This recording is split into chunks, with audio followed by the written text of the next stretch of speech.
Okay, students, so the question is find the remainder when 27 factorial is divided by 31. तो सबसे पहले तो students आप ऑब्जर्व करें कि 31 एक प्राइम नंबर है, राइट? 31 is prime. अब स्टूडेंट्स एक बहुत इंपॉर्टेंट रिजल्ट है जो आपको पता होना चाहिए, तभी आप इस क्वेश्चन को सॉल्व कर पाएंगे. तो पहले मैं आपको वो रिजल्ट बता देता हूँ. p माइनस थ्री का factorial, divided by p, where p has to be prime, students. Okay, where p has to be prime, very very very important. Denominator का प्राइम होना जरूरी है. तो p minus 3 factorial when divided by p, students, in this case remainder will be p minus 1 upon 2. Example से समझते हैं students. कोई भी प्राइम नंबर ले लेते हैं. Let's put p is equal to 5. Now if I put p is equal to 5, आप देखें स्टूडेंट्स, न्यूमरेटर में हमारे पास क्या आ जाएगा? न्यूमरेटर में आ जाएगा 5 माइनस 3, मतलब 2 का फैक्टोरियल, एंड 2 का factorial is 2. And students 2 when divided by 5, है ना, आप देख सकते हैं न्यूमरेटर डिनोमिनेटर से ऑलरेडी छोटा है, तो उस केस में जो न्यूमरेटर है वही रिमाइंडर हो जाता है ना. 2 को मैं 5 से डिवाइड कर रहा हूँ, डिवाइजर यहाँ बड़ा है, तो जो हमारा डिविडेंड है वही हमारा रिमाइंडर हो जाएगा. तो 2 when divided by 5 will give remainder 2 only. अब आप ये फॉर्मूले से भी करके देख सकते हैं students. P is prime, yes P is prime. P की वैल्यू क्या है? 5 है, तो आप 5 यहाँ पुट कर दे स्टूडेंट्स. 5 अगर मैं यहाँ पुट कर दूंगा तो I get 5 minus 1 upon 2 and that is equal to 2. Let me take one more example of the same form. P prime है, मैंने डिनोमिनेटर को 7 ले लिया, तो ऊपर स्टूडेंट्स देखें न्यूमरेटर में आ जाएगा 7 माइनस 3, मतलब 4 का फैक्टोरियल.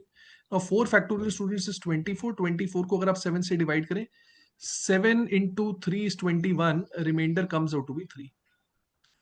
लेकिन अगर मैं फॉर्मूले से करूं students, so I put p is equal to 7, I'll get 7 minus 1 upon 2 and we are getting 3. तो आप देख सकते हैं फॉर्मूला वर्क कर रहा है. बस याद रखना स्टूडेंट्स, डिनोमिनेटर है ना, डिनोमिनेटर जो हमारा है, डिवाइजर जो है वो प्राइम होना जरूरी है. अब स्टूडेंट्स यही रिजल्ट मैं यूज करूंगा इस क्वेश्चन को सॉल्व करने के लिए. मुझे 27 फैक्टोरियल के साथ रिमाइंडर निकालना है. Now I know that 28 factorial अगर 28 फैक्टोरियल बाय 31 होता, this would have definitely give reminder. इसका रिमाइंडर मैं कैलकुलेट कर सकता हूं. This would have given the reminder using this formula 31 minus 1 upon 2. My answer would have been 15. उम्मीद करता हूं यहां तक सबको क्लियर है. अगर 28 फैक्टोरियल को 31 से डिवाइड करते, क्योंकि 31 प्राइम है students, so I would have applied this formula, answer would have been 15. अब स्टूडेंट्स मुझे तो 27 फैक्टोरियल के साथ चाहिए. ठीक है, अब मैं क्या करूं, 28 फैक्टोरियल को स्टूडेंट्स, 28 फैक्टोरियल को मैं इस तरीके से भी लिख सकता हूं, 27 factorial into 28. I hope all of you are getting this. Now 27 factorial into 28, I know when divided by 31 will definitely give remainder 15. उम्मीद करता हूं यहां तक सबको क्लियर है. अब स्टूडेंट्स जैसे हम इंडिविजुअल रिमाइंडर निकालते हैं, अब 27 factorial when divided by 31 it will give some remainder जो हमें कैलकुलेट करना है. मैंने मान लिया कि 27 फैक्टोरियल को जब मैंने 31 से डिवाइड किया तो मान लो रिमाइंडर आया x. ठीक है, अब ये मुझे x की वैल्यू निकालनी है.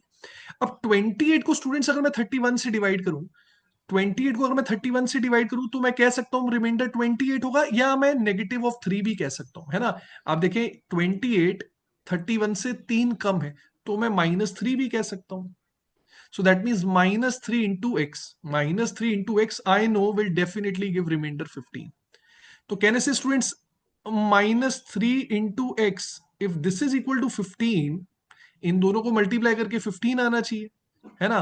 तो x की वैल्यू आ जाएगी मेरे पास. That means x should be equal to minus of 5. That means students when 27 factorial is divided by 31, it will definitely give remainder minus of 5. Now I hope students आप सबको पता है कि रिमाइंडर कभी नेगेटिव में नहीं हो सकता. देखिए नेगेटिव रिमाइंडर हम इसलिए यूज करते हैं ताकि हम अपनी कैलकुलेशन को आसान कर सके. लेकिन अगर एग्जाम में कभी भी क्वेश्चन आएगा कि रिमाइंडर निकालना है, तो नेगेटिव रिमाइंडर कभी नहीं, नेगेटिव रिमाइंडर आंसर नहीं हो सकता. लेकिन अगर आपका आंसर नेगेटिव में आ रहा है तो उसको पॉजिटिव में कैसे कन्वर्ट करेंगे students? We have to add the divisor.